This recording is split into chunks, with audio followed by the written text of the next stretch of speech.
దేవుడు చేయడం ఏం చేస్తాడు? ఆ సింబల్స్ కనబడుతూ ఉంటాయి. ఆ సింబల్స్ కనబడినప్పుడే మనం జ్ఞానంలోనికి రావాలి. ఇలా జ్ఞానంలోనికి వచ్చి ప్రతి ఇంటిలోని వారు ఏం చేస్తూ రావాలా? ప్రతి విశ్వాసి అనుకూల సమయంలో ప్రాముఖ్యత. అప్పుడు మనం తగినంత నష్టాలు కలగకుండా, ఇబ్బందులు కలగకోకుండా దేవుడు వాటి నుంచి విడుదల కలిగిస్తాడు. ఏం చేస్తాడు? కొన్నిసార్లు అవుట్ సైడ్ నుంచి అటాక్ చేస్తూ ఉంటుంది. కొన్నిసార్లు అది ఒక సింపుల్ అనమాట. అంటే పూర్తిగా మనలో ఎంటర్ కాకోకుండా బయట నుంచి డిస్టర్బెన్స్, వెహికల్లోనూ లేకపోతే ఇంకోటి చేసే పనుల ద్వారా ఆరంభిస్తాం.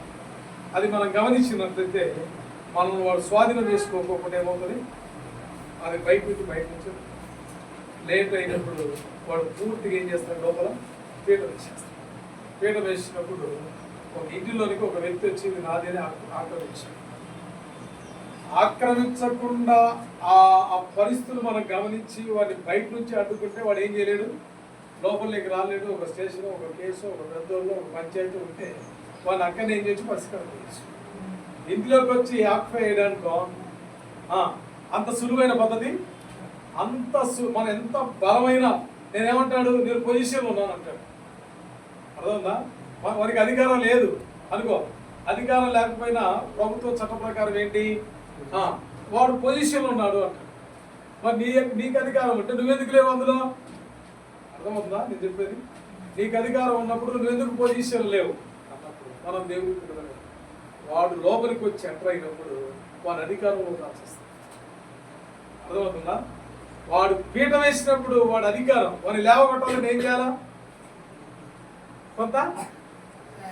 కొంత ప్రయాస అవసరం, తగినంత శక్తి అవసరం, తగినంత వాక్యం అవసరం, తగినంత ప్రార్థన అవసరం. ఆ పొజిషన్ నుంచి వాడిని వెళ్ళగొట్టడానికి కొంత క్రయం అవసరం, కొంత శ్రమ అవసరం, కొంత శక్తి అవసరం. కాబట్టి అందుకని ద ఎంటర్ ఆఫ్ టైంలో దావీదు ఏం చేస్తా ఉంటున్నాడు?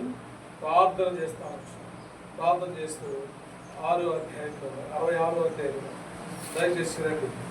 అందుకని ఆయన అంటున్నాడు, ప్రభా దయచేసి నా ప్రార్థనను నీవు త్రోసివేయలేదు. కీర్తన 66లో చక్కని మాట.